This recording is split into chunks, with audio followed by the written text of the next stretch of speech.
War cannot be played. By definition, a game is played voluntarily, and for most of the participants, there is nothing voluntary about a war in the real world. This is a war game called Battlefield. It is a game that tries to depict war, a game that makes war consumable. However, there is something important missing in the game's depiction. Since the advent of war, there have always been people who refused to fight and who have turned away from the battlefield. Deserters. Desertion is a part of human history, just as much as warfare is.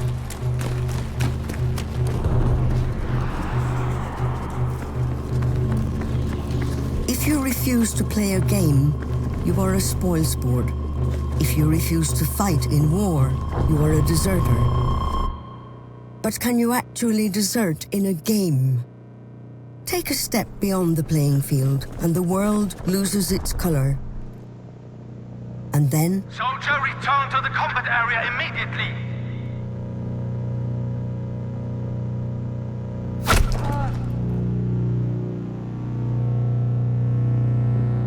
Battlefield only consists of a battlefield. Whoever attempts to leave is immediately executed. We do not see who fires this killing shot. It's the software which upholds the rules. And its power is divine.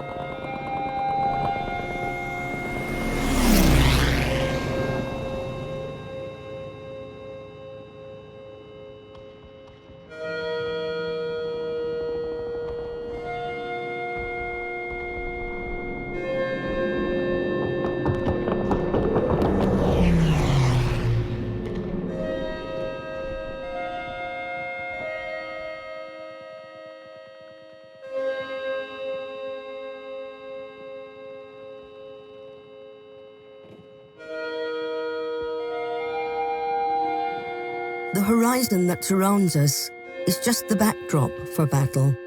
We can never be there. We can only look at it. The landscape appears to be endless, but actually it's a flat and empty backdrop, a stage picture for the shooting. There are no fish swimming in the sea. It's an empty but peaceful illusion. It is a place beyond, a place of longing, a utopia. Just as impossible to reach as an end to Battlefield's perpetual war. A place for peace is not inscribed into the algorithm of a war game. But even though there is no way to desert in Battlefield, it might still be a good place to think about disobedience in war and games. Discipline has always been a social question. Disciplining soldiers requires a centralization of power, taking decisions away from the common people. As such, deserting was often a resistance against the dominant social order.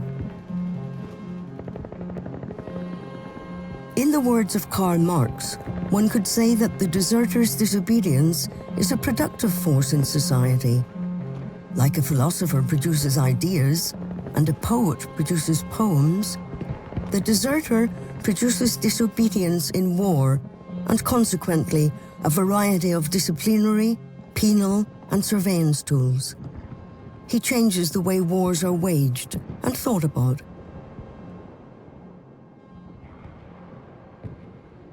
In the 18th century, all great European powers faced mass desertions of their troops. The so-called Plague of Desertion was such a rampant issue that opposing parties had to adjust their entire ways of war. Instructions were handed out to never make camp in the vicinity of forests, to never let soldiers stray too far when acquiring resources, to insist on complicated line formations in combat that made it impossible for individuals to slip away. Marches were carried out in daylight, flanked by mounted sentries who had to make sure none of their comrades took the opportunity to vanish into the bushes.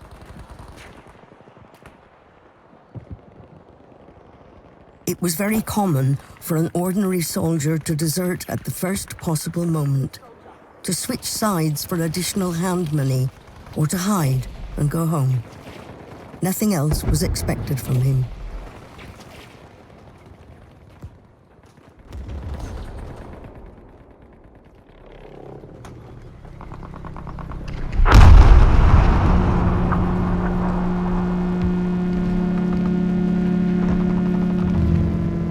No war without desertion. And up until today, great efforts are undertaken in order to prevent it from happening.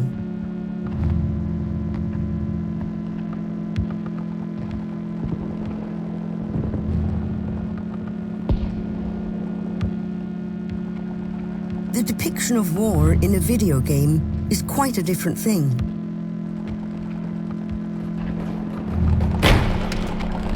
It is war, driven by the player's will to fight.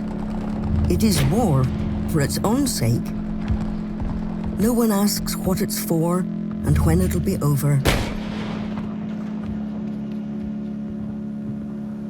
Battlefield is a multiplayer online shooter. Up to 32 players fight against 32 opponents. And they do that for one reason: to have fun.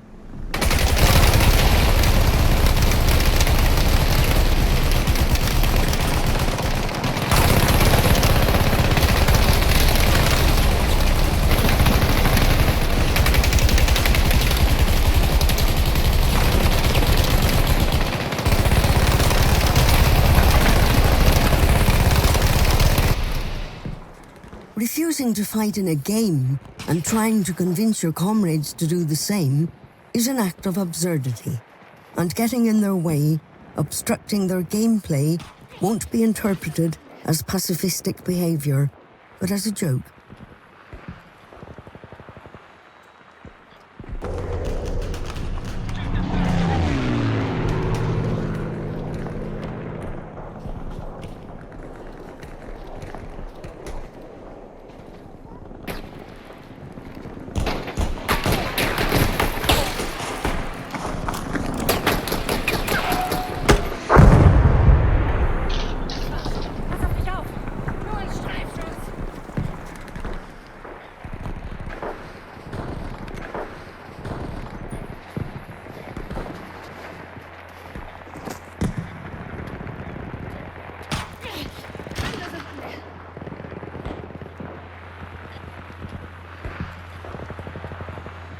In the physical rail world, the threat of punishment was long seen as the only weapon against desertion.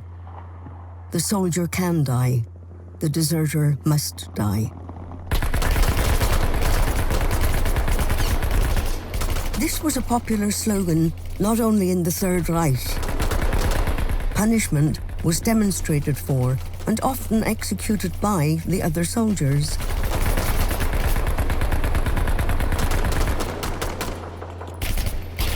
There is no friendly fire in the game. The software does not allow soldiers to be executed by their comrades. The capital punishment is abolished by the law of the code. Disciplinary measures work differently here. Punishment is made obsolete by a narrow scope of action. By limiting their options, players' ambitions are channeled into a competitive drive. Competition replaces penalization.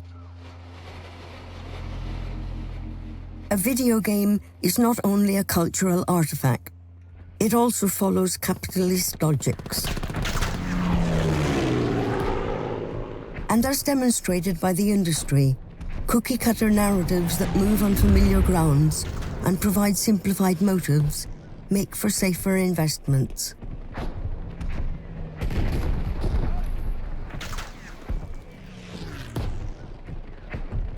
In order to be fun to play, war is made convenient and aesthetically consumable. Complex, ambivalent situations and moral uncertainty are primarily avoided. In the game's logic, there is only friend and foe. There is no space for an ambivalent figure like the deserter.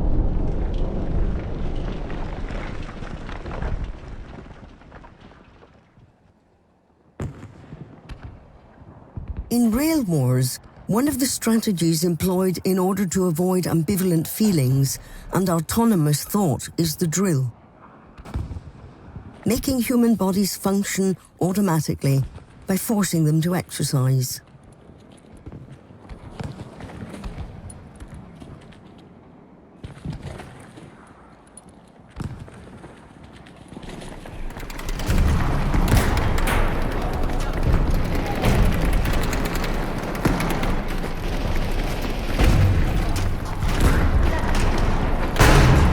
Through endless repetitions of movements, soldiers are to become machines. War is inscribed into the flesh of their bodies. The soldier's body in a video game, the avatar, always obeys. It knows neither hunger, nor fear, nor exhaustion. There might be malfunctions and bugs, yet it essentially is a digital machine, which is programmed to fulfill two functions: to kill and be killed. The body behind the computer is the only one that needs to be drilled. But what if the drill alone is not enough? Military leaders have long sought to mobilize not only their soldiers' bodies, but also their minds.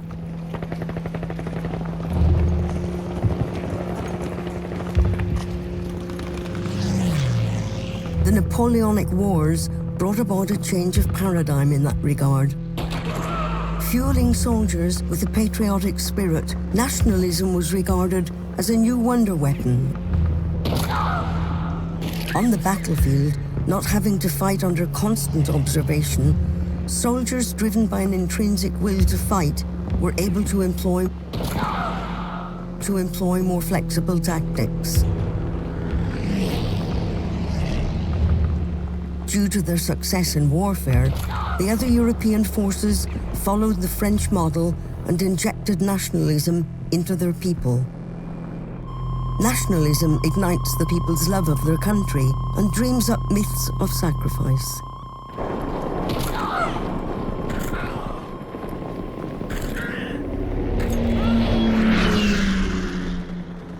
Back home, waging war was more and more interpreted as a matter of the common people.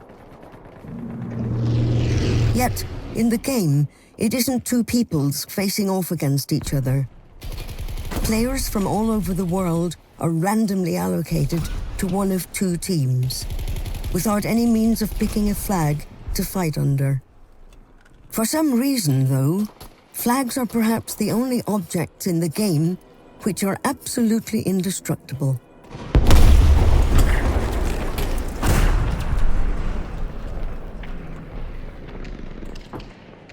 As nationalism proclaims war to be a matter of the people, the deserter becomes an enemy of the people. He is considered weak, sickly, and cowardly, unmanly, and antisocial. The insufferable everyday life on the front lines collides with an image of masculinity that declares desertion as pathological. In a nationalist society, to desert means to cut all social ties, to possibly never meet family, friends, or comrades again. To some degree, this is still the case today for the US-American deserters in the Iraq War. Thousands of soldiers refused to join the fighting forces and went AWOL, absent without leave. From that moment on, they lived a life in the underground or had to flee the country. desertion often equates to social suicide.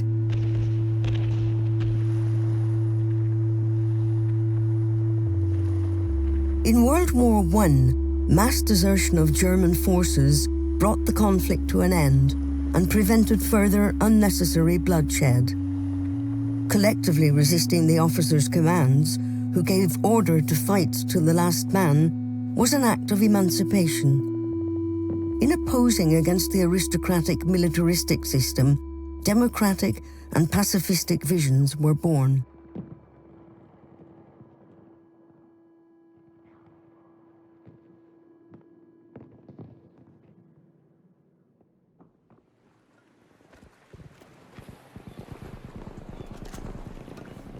In the game, pacifism is limited by the tools provided to the player. Dropping your weapons simply isn't possible. It's as if the gun is an imminent part of your avatar's body. Even if you wanted to, you couldn't give up and throw your hands into the air. As it would seem, a hammer is the most peaceful instrument your hands can carry.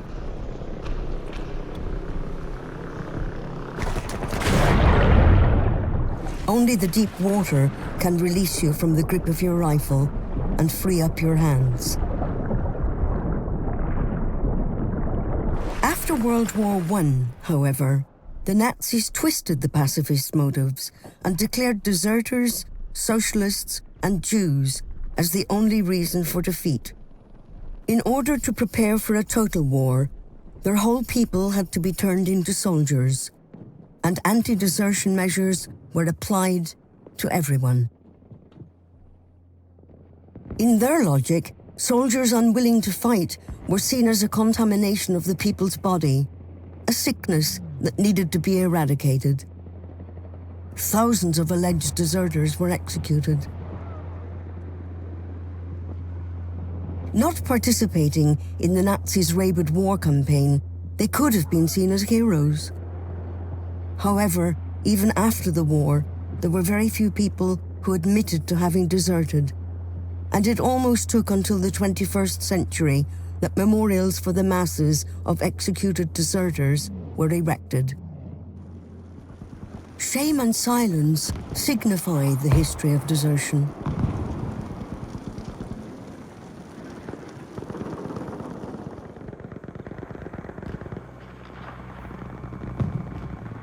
It wasn't until the Vietnam War that masses of deserters raised their voice for the peace movement.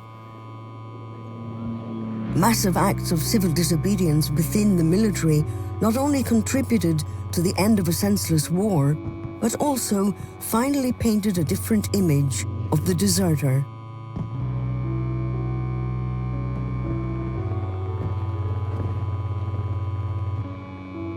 Imagine a war game where players decide to desert in massive numbers. It would not be a war game any longer. Desertion cannot be played.